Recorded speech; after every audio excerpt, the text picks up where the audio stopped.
of bacchanalian delight. That's courtesy of the New York Times crossword puzzle.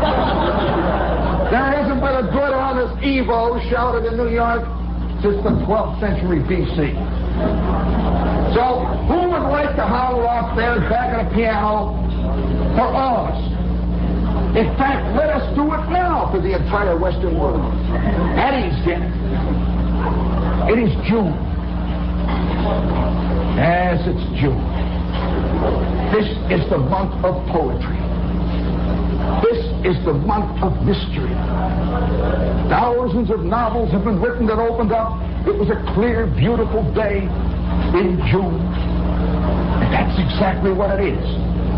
June 1965. And right now, out there in the darkness, there are hundreds of people, maybe thousands, maybe millions, who are about to make an irrevocable decision. Because it's June. Just because it's a beautiful night. And because the poets have said this is the time to do it. And you know how poets, they know all about that stuff. And forever and ever and ever, they are going to carry with them the memory of a June that is non-erasable, like permanent ink. Should they do it, gang?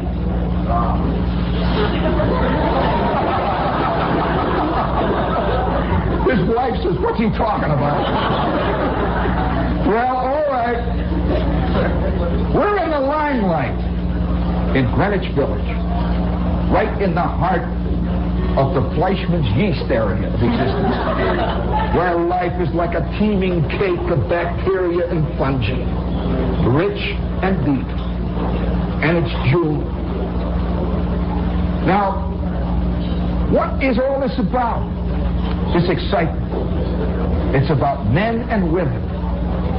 Nobody ever gets excited about the mating call of the greater ibex. Nobody ever talks about how the moose swing in Maine. And they do. If you're going to make it on Broadway, it's got to be about, guess what? Men and women. And oddly enough, almost all the plays are written about sensitive women. Electra. I can name hundreds of them. Nobody talks about the masculine mystique. You always hear about the feminine mystique. What is the masculine mystique? Well, this afternoon, old Shep did something, and I don't care how hip you are as a male, even if you're sitting up there at the bar wearing an ascot and pink shoes, it doesn't make any difference.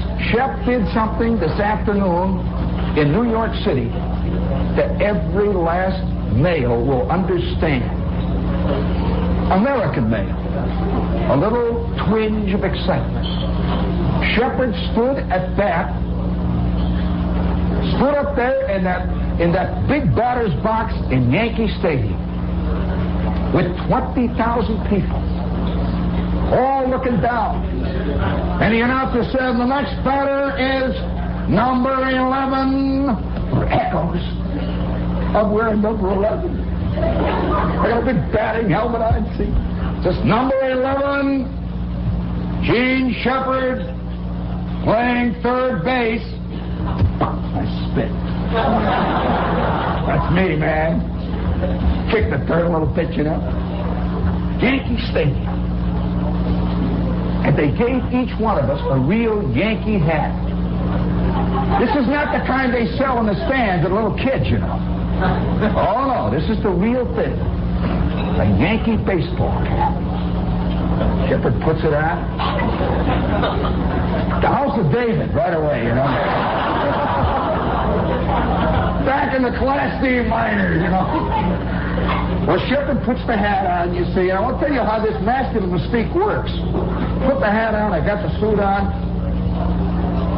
Wearing a real Yankee uniform. It's got number 11 on the back. Hector Lopez, who is a Yankee outfielder, wears number 11. I got one of Hector's suits.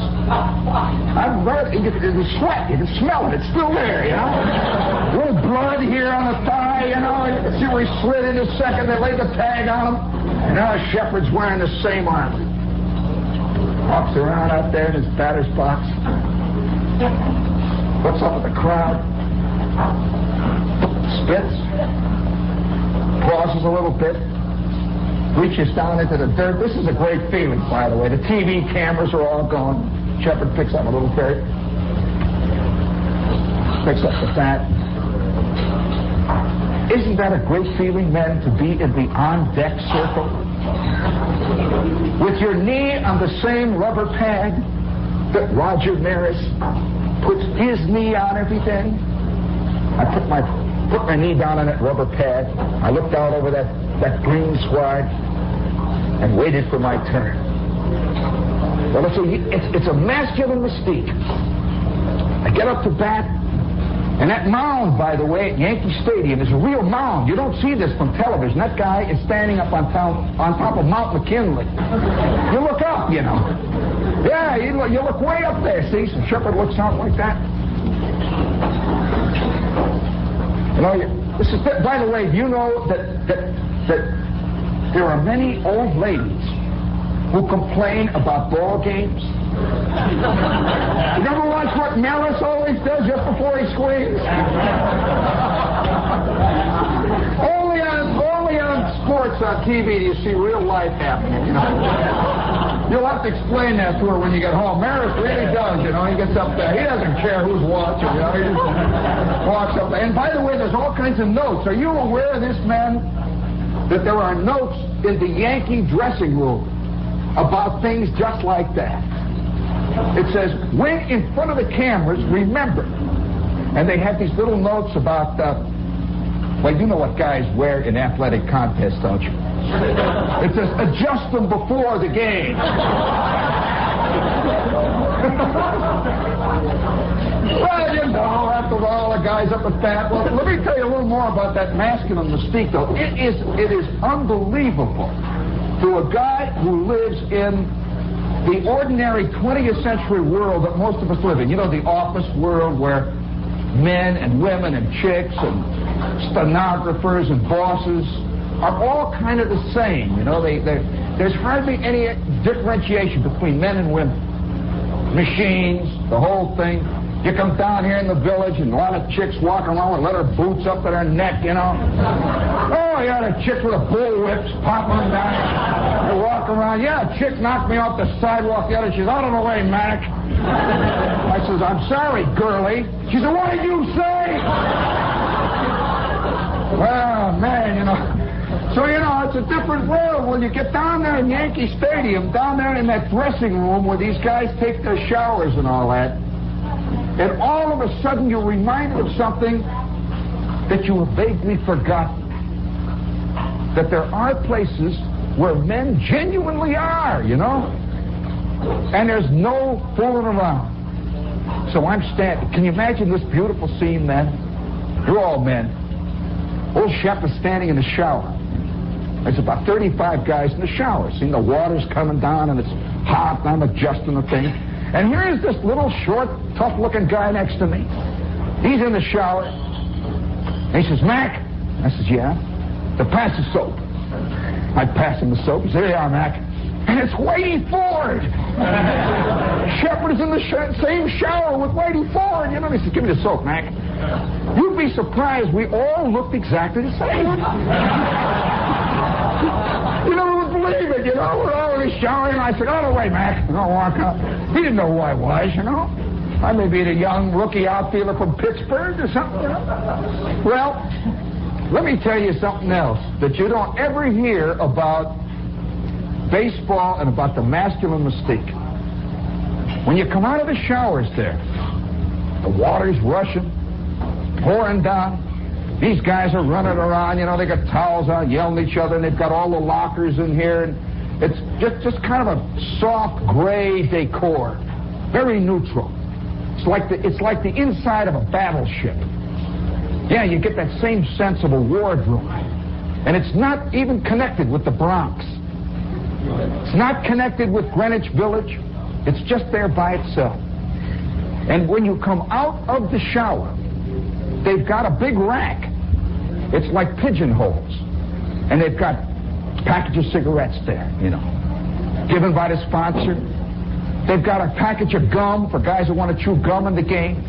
And then they've got a great big compartment that is filled with beech nut chewing tobacco. Beech nut chewing tobacco. They don't pass that around at BBD&O. This is just something you do not see handed around, in those little French restaurants. Honey, would you like a chew? Like that. Oh, no. And so I take a look at this thing, see, and I immediately I begin to debate in my mind, shall I go all the way? Shall I really play it up big this afternoon and go out there with a big half-pound wad of beech nut under the tongue there? Well, I decided not to because of a fantastic experience. This is something that women will never experience. I don't know whether women ever have to prove to other women when they're growing up as kids that they are really real, that they're women. Do women ever have to do that? Well, let me tell you something about men, for those of you who are women and don't understand quite this thing. A lot of women get mad. They say, Shepherd, what do you mean? Men and women are the same. They're just human beings. That's something that men have wondered about for years. Well, one thing women have never had to do, and that is run the gauntlet of the great chicken-clawed chooser. Those two guys that are choosing up sides? All boys have had that feeling. Where they toss the bat back and forth. Say, okay, Al, let's me and Al choose up. Okay, all you guys? Look at you, yeah. There's always two of them, Mike and Al, the choosers. They are never put on the block. They are never put on the block to be judged. They do the judging. So here's Mike and Al. All right, Mike, let's go. Okay, Al. They throw the bat. All right, here he goes. Flip, let's flip for the rub. They flip. All right, let's go. Chicken claws! Okay, you got first choice, Al. And Al walks back and forth, and here is the cattle. Here's the meat, see, all standing there looking real eager. It's okay, Howie. Howie is always chosen first. He's got that long, flat stomach. Howie is not a chooser, but he's one who is always chosen first. Okay, Howie. Then Mike walks around. Okay, Chuck, let's go. All right. Al says, Harry, let's go, Harry. And inch by inch, the line gets smaller. Until suddenly, there's just three guys standing there. Three guys. And Al walks over and he says, oh, well. Listen, Mike. Look, you take Dave, and I'll throw in the other two. And you're one of the other two. A throw-in deal. And 10 minutes later, you're out there in right field, playing right field where no one has ever hit a ball in the last 75 years of sandlot baseball. The grass is growing up to you and you got your mitt. You can't even see the batter down there. And then comes that awful moment. Clock. And hey, Fred. And you're Fred. What? Hey, Fred, grab it. And that ball is coming down. There's two things that go through your mind. Oh, no. And then there's the other one says, wow, they hit one to me. And then sense takes over again. Says, oh, no. And you got it in the teeth. Many a guy has a terrible malocclusion today resulting from a bad judgment of a fly ball. Well, I don't know whether women have this problem. No, I'm serious about this. I wonder, maybe this is why women never grow up to be the kind of novelists men are. You can't imagine a woman writing Moby Dick. You just can't. Every line of Moby Dick, I can see Herman Melville. as the kid who never was chosen. Every line. Tom Wolfe, same thing. Well, okay, see.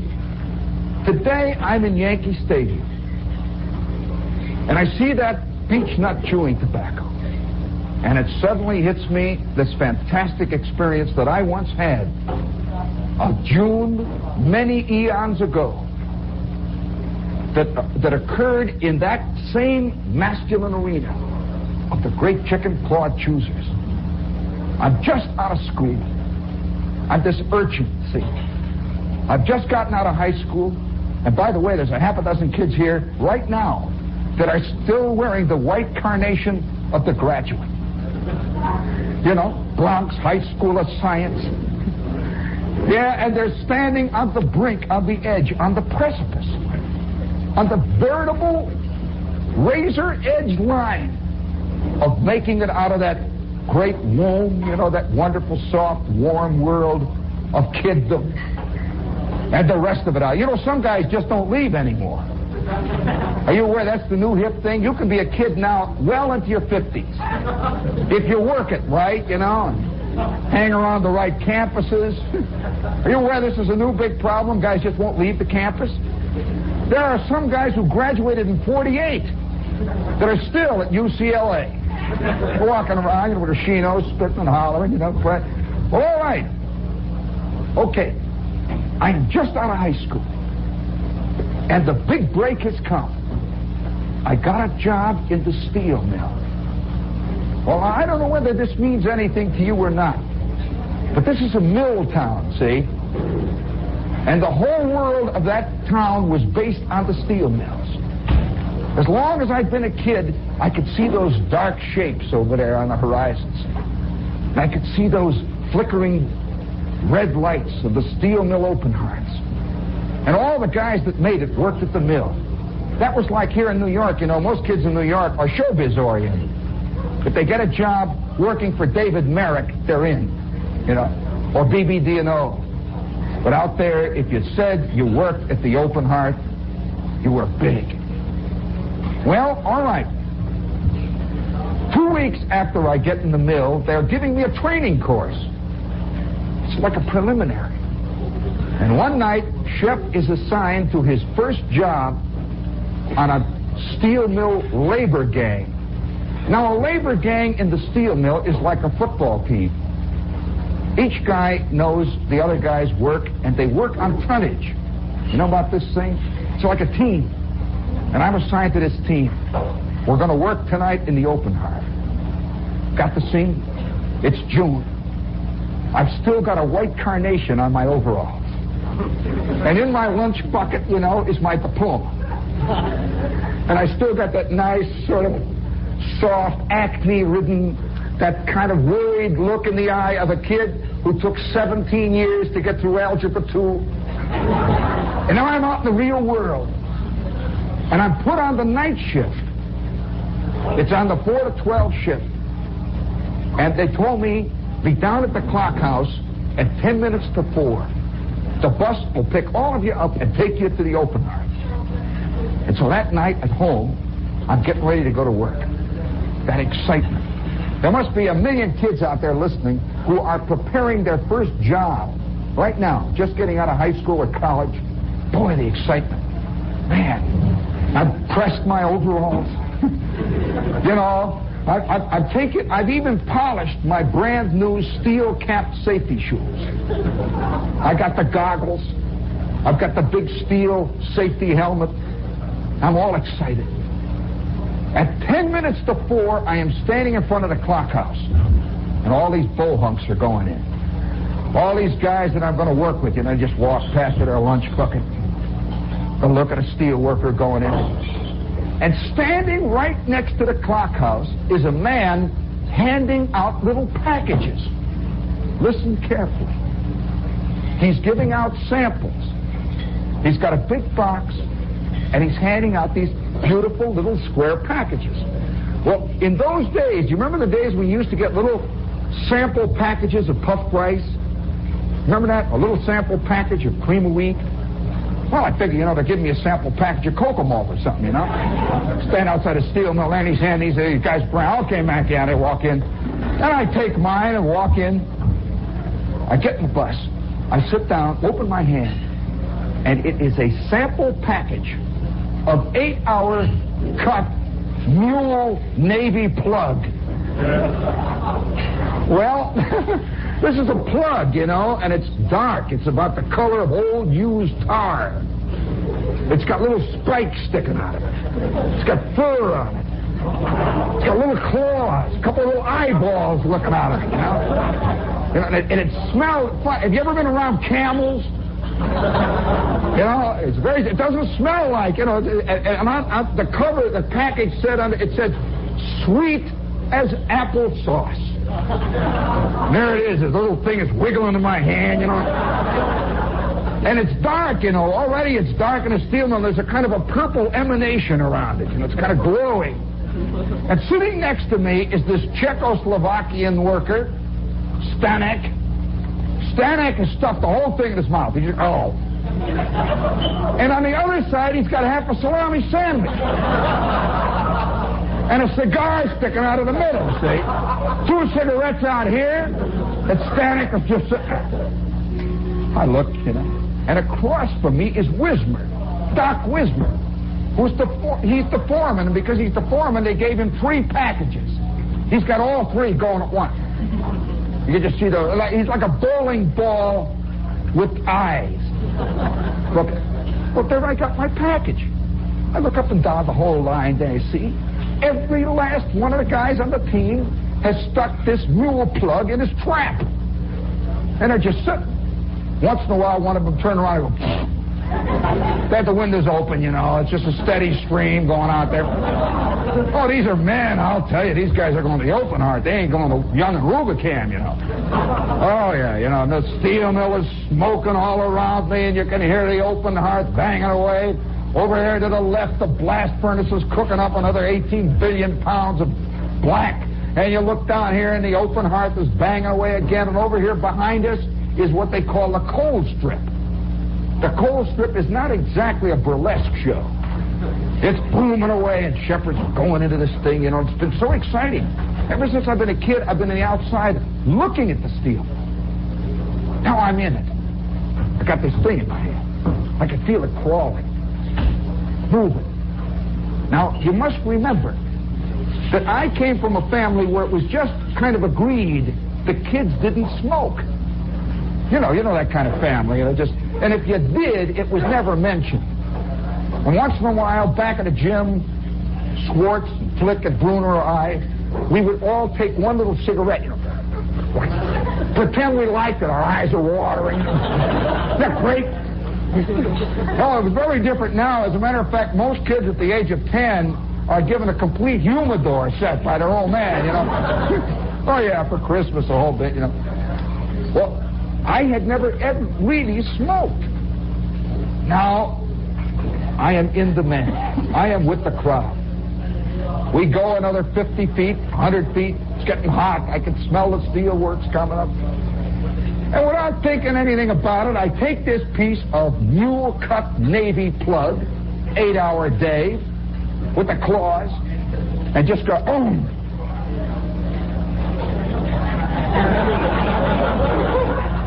I'll tell you, I never tasted applesauce like that, All of a sudden, an electric shock went from the back of my eyeballs down each leg and out the toes. Just boom, like that. It's fantastic. Just boom. And something began to burrow its way through this cheek and was attempting to come out this ear. And instantly, it's fantastic. You do not know how much juice you contain. Something, I could hear a pump going inside of me. Boom, boom, boom, boom. It's going, boom, this stuff. It comes out the big stream like a hose, I'm sitting there. Next to me, Stanek is just going away with the salami on one side. He's got the 8-hour cut plug on the other. Well, have you ever had the thing where you go into some situation and you're trying to get rid of your gum? Well, I don't know whether you've ever tried to get rid of 17.5 ounces of cut plug so nobody sees it. It's like a football, you know? Because it expands, you know. It's got laces and everything on it now, you know. Put it back in them. And Stanek says to me, he's sitting next to me, you know, Stanek says, "For good, kid." Well, about 25 feet later, the guy sitting opposite me opens his lunch bucket and takes out a smoked fish. This is the kind of stuff they eat in the steel mill, see? He takes out the smoked fish. I see the smoked fish. I smell the salami next to me. The guy on the other side is now working his way through a popsicle. And all of this stuff came together with my mule cut plug and my sensitive psyche, my Hammond high diploma, and it all went at once.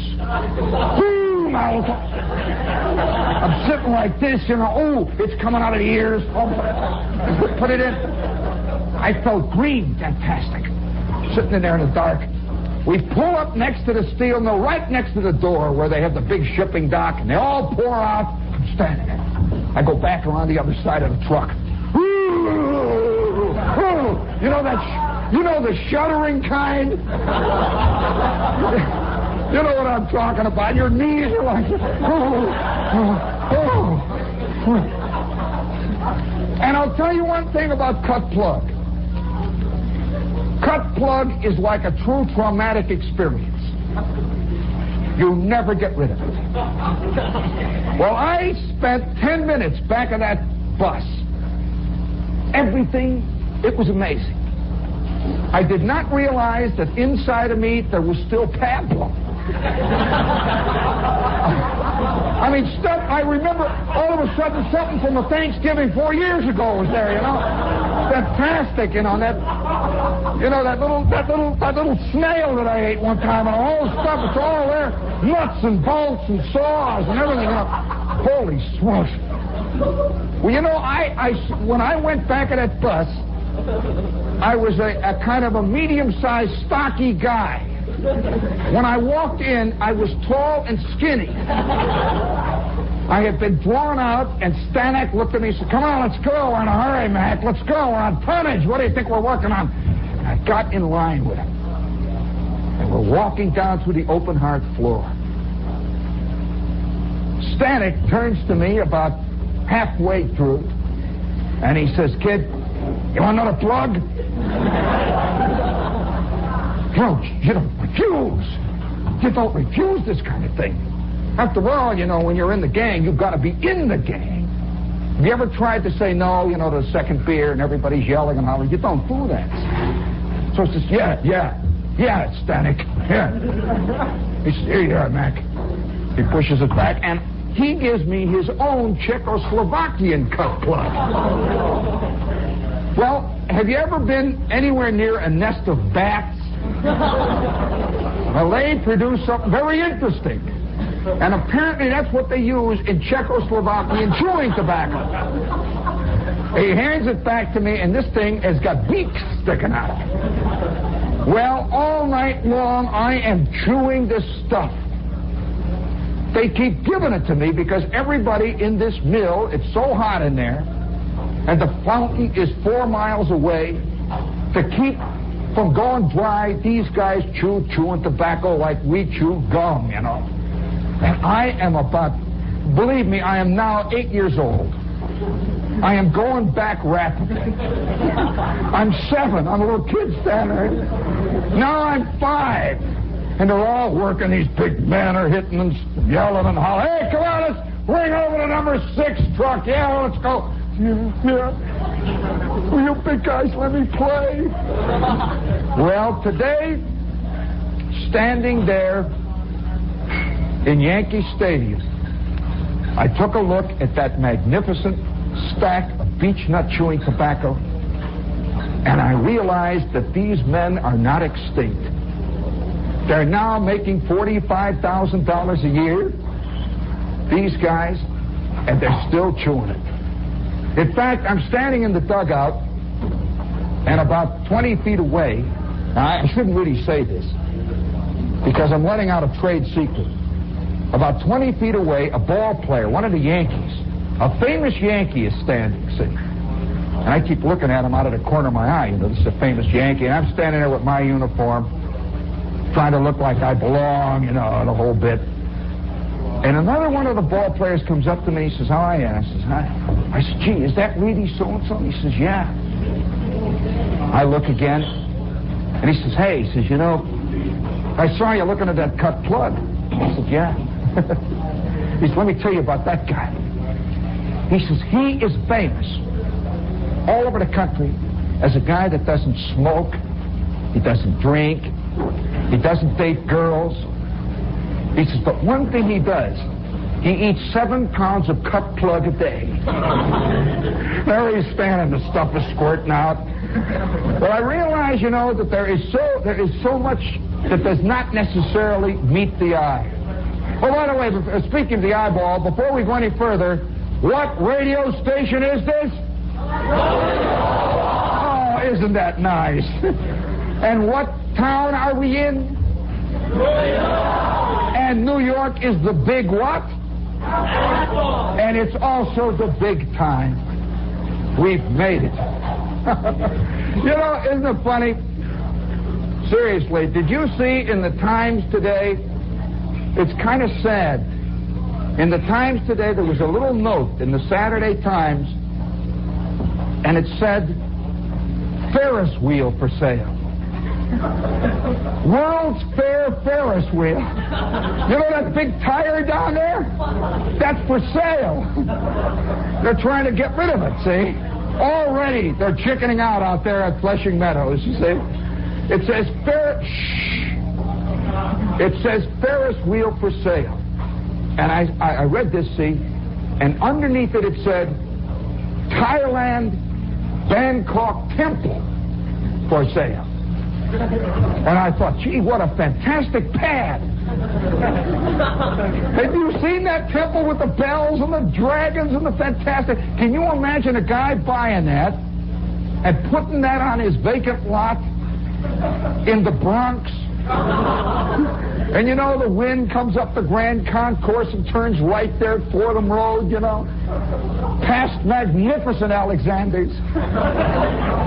And here's old Fred on 117th Street, 6SJ7, with his temple bells ringing. Well, I saw that and I said, gee, that's what's about to happen. They're going to tear that down. Now, you know, we all put the fair down. That's a fact. You know, you're a hippie, you got to put it down. But yet, it's exciting as you're going on your way someplace else to drive through the Long Island Expressway and see all that, isn't it really? Yeah, it really is. Even if you put it down, you know, all those lights and those things and that great big orange or whatever that awful thing is in the air there. You know, they got a name for what that is out there at the fair. I can't tell you. We'll tell that out the air. It's got a great name, that big orange that sits up there, you know. And you see those lights. It's like fairyland. You go through there. Well, in some ways it is. Have you been out there lately? But it's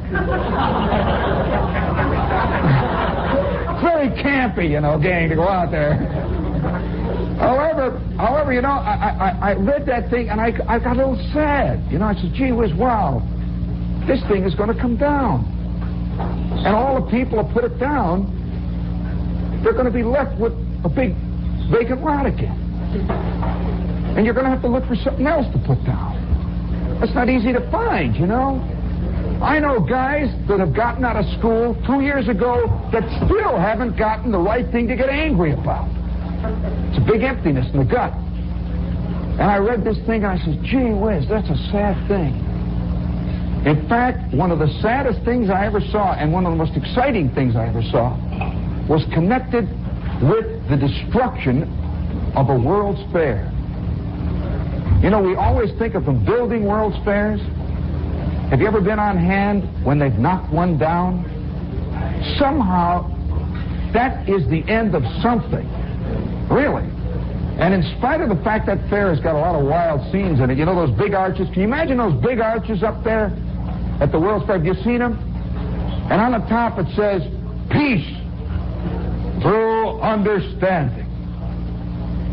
Well, someday, not too long from now, a guy is going to wheel up to one of these things with a bulldozer, with one of these big cranes with a big iron ball on it. And the guy in a bulldozer is going to holler, okay, Charlie, which one of it? Let's flip for it. And the half buck will go in the air. All right, Charlie, you win. I'll back away the bulldozer. Go after it. Backs it away. And that great big crane picks that thing up, you know, that big thing that they swing to wreck buildings. It's going to go back and forth. And then the last swing, boom! And high up in the air will be a sign, peace through understanding.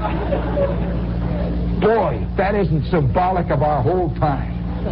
And underneath it there will be a little tag that says, presented as a public service by General Foods. What do they got to do with peace? Don't they make Wheaties with Super G? Well, all right. Most of us won't see that because we're living in a new time where people secretly kind of suppress the things they really dig. We're in a very self-conscious time. Can you imagine how many friends Robert Moses would make if 2 weeks after the fair there was an announcement in the paper? It said, the World's Fair, which closed 2 weeks ago, invites you to come out to Flushing Meadows and watch them knock it down. Why, do you realize there'd be 17 million people out there? Can you imagine that great big... How about seeing Walt Disney go up in a cloud of dust? Well, I'm a kid now. There was a World's Fair in Chicago that they built on the shore of the lake. It's beautiful. I was just a little tiny kid. And I wonder how many little kids are riding past that World's Fair who might have been 4 when it was built, you know, and opened up, and are now 6.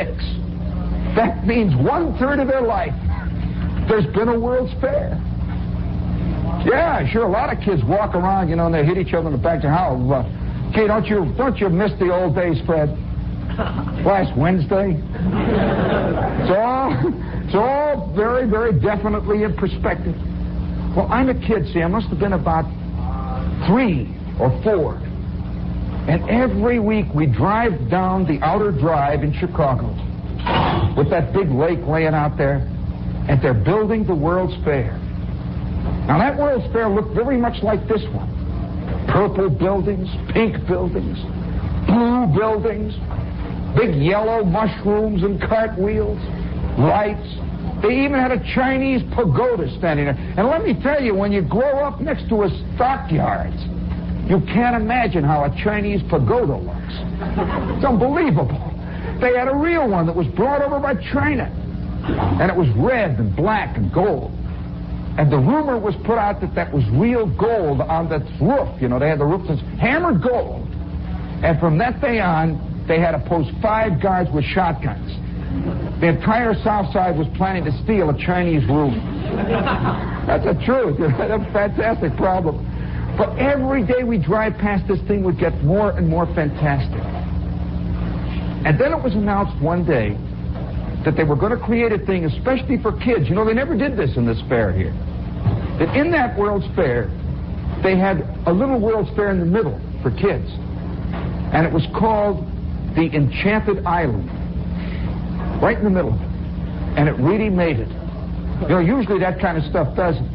But this really did. And they had in the middle of it a magic mountain. How do you like that? Right out of Thomas Mann. A magic mountain. And this magic mountain stood up about, I'd say about 7 or 8 or 9 stories. It just was a big conical mountain. And on the top of it was snow.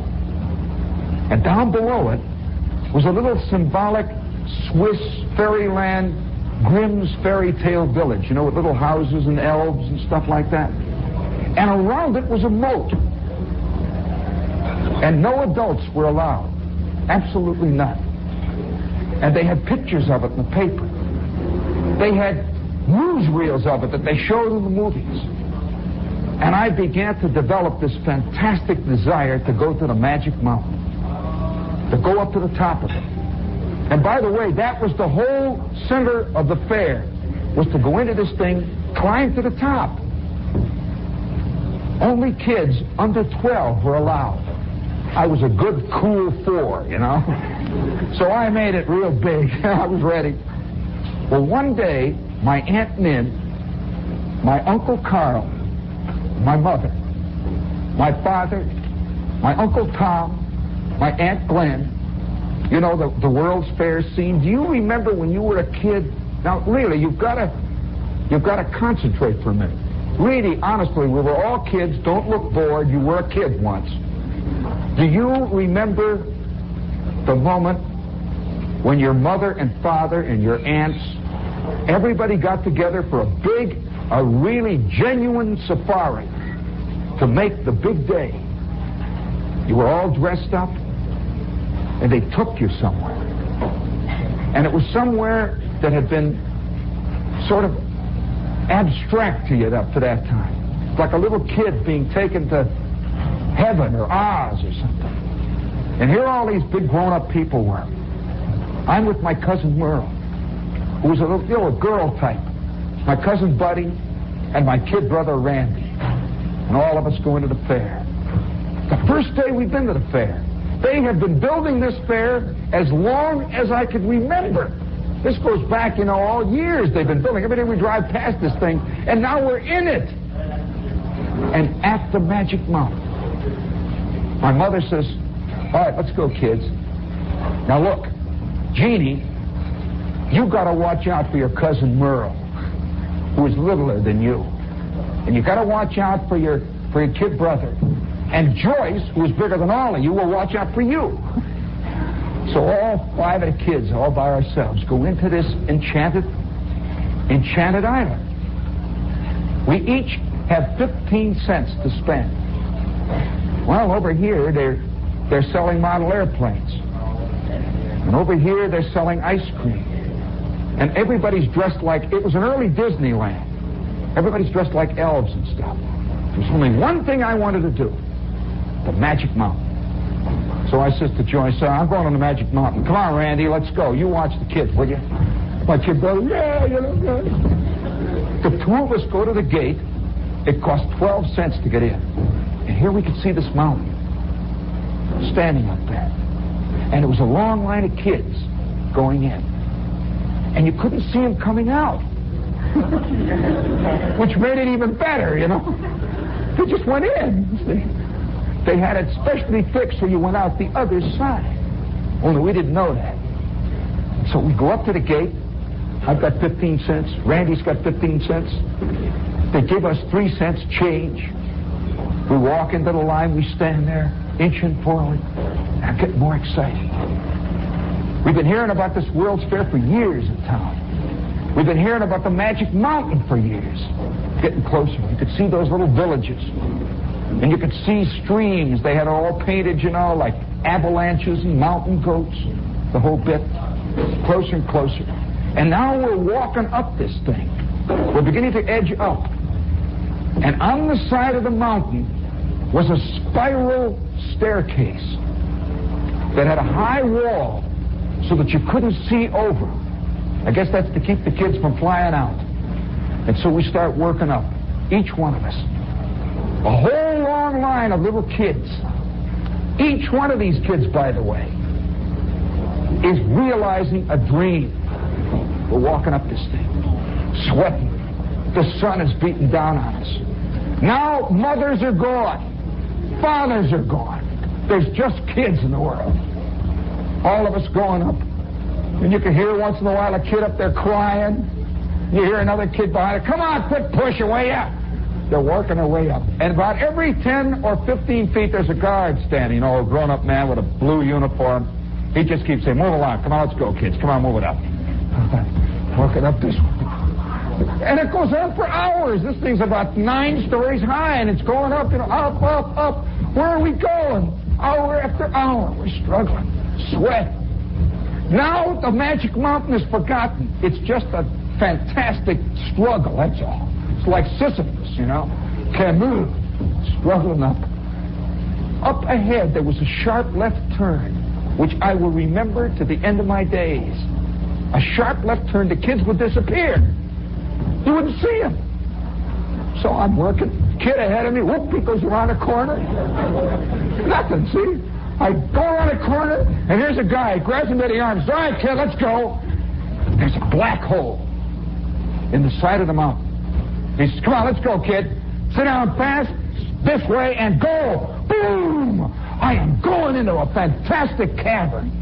Down I go. I'm sliding down, down, down, spinning around 1,000 times. I'm sick, and I'm flying up and down. This thing is the most incredible slide I've ever been on in my life. I am dropping at 4,000 feet a second into hell. And I hear a kid way in the darkness hitting me go, ow, ow, ow. And back of me, I hear another kid go, ow. And I don't even know it. Here I am. All of a sudden, I'm aware I'm going, ow. And you hear this whole thing is echoing with fantastic scream. Down and nothing. You can't see anything but darkness. All of a sudden, there's a little white light swirling around me. I'm getting closer and closer. Whoop, out I go. There's the sun, moon. What? A guard is standing over me. He grabs my arm. He says, okay, kid, get moving. And he slapped a plastic fire chief hat on my head that says, courtesy of Texaco. I go, what? And then behind me, ow! Out comes my brother Randy. Straight, bang, out with the hat. They throw him through. I got Randy like this.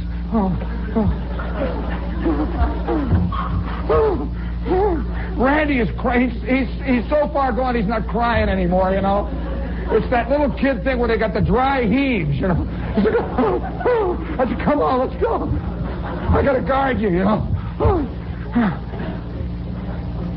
Suddenly, there we are outside the gates.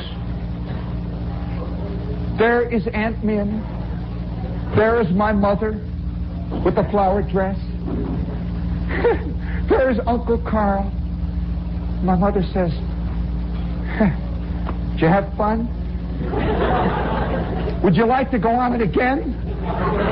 Where is... My mother says, did you hit him? I can't talk. I'm just going. She said, if you hit him again, off we go. Well, we spent at least 8 hours in the fair, and my kid brother and myself, for 8 hours, are in a state of suspended animation. With a plastic fire chief hat on our head, they take us through the Turkish village. They take us through the Bulgarian village. They take us through the Hall of Science, and I'm still floating. All I can remember is that fantastic slide that goes down.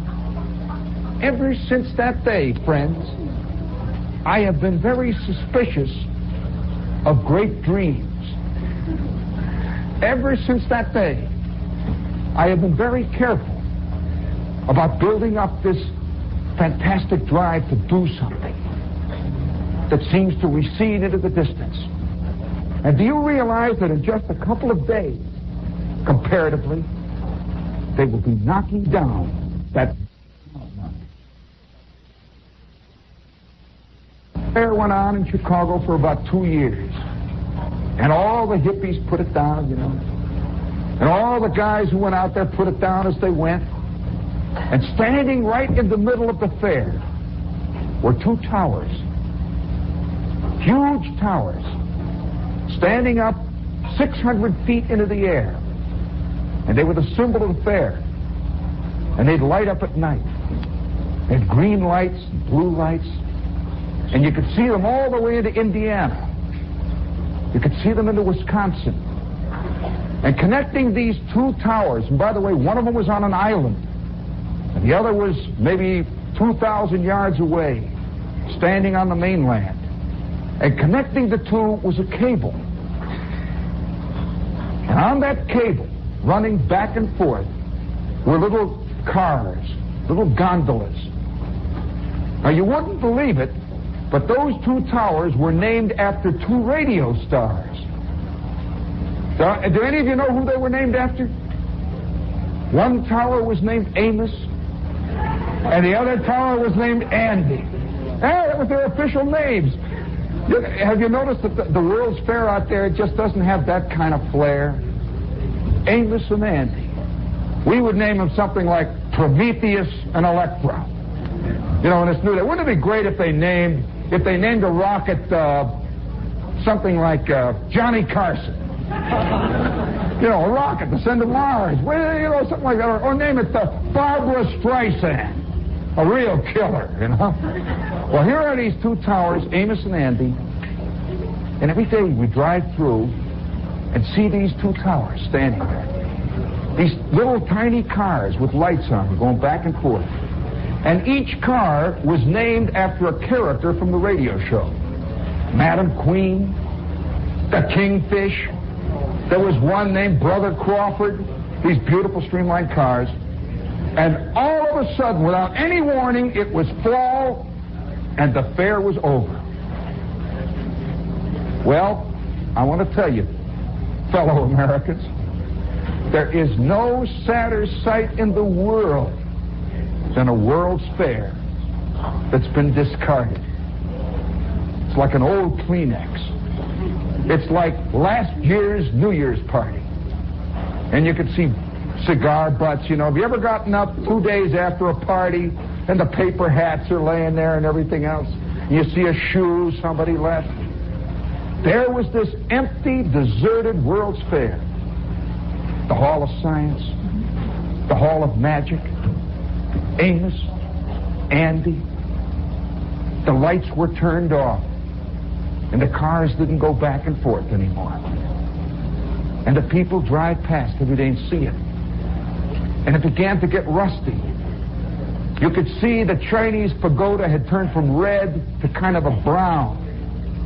And you could see the Hall of Science had turned vaguely green with yellow spots on it. Well, one Sunday, they announced in the newspapers, and this is the kind of thing I'd love to see the World's Fair do. They announced in the newspaper that this Sunday at 3 o'clock, Amos and Andy were coming down. That's all they said. Well, my old man, who was a disaster fan, I tell you, one great sorrow in my life is that my old man departed this vale of tears before they invented the A-bomb.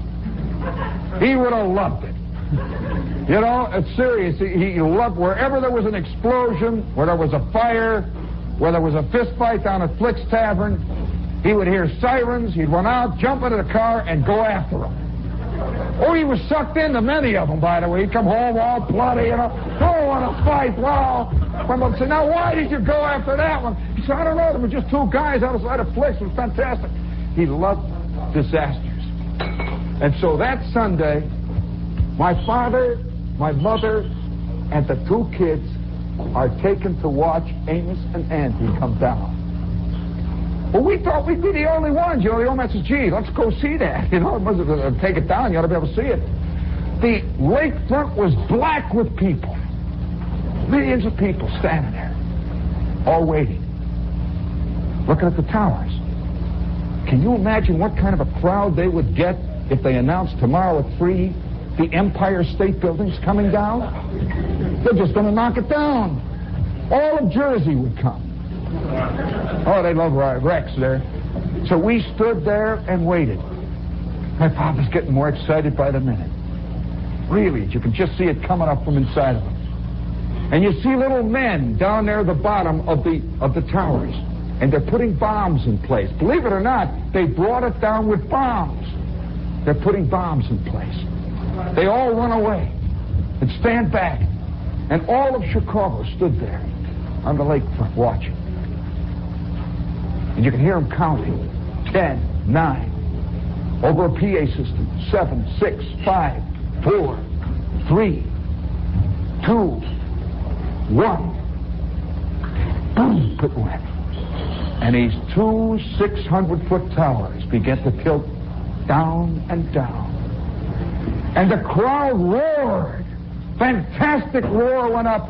Boom! And then everybody stood there and felt rotten. Everybody stood there. We'll return to Gene Shepard at 11:05 after news on WJOB.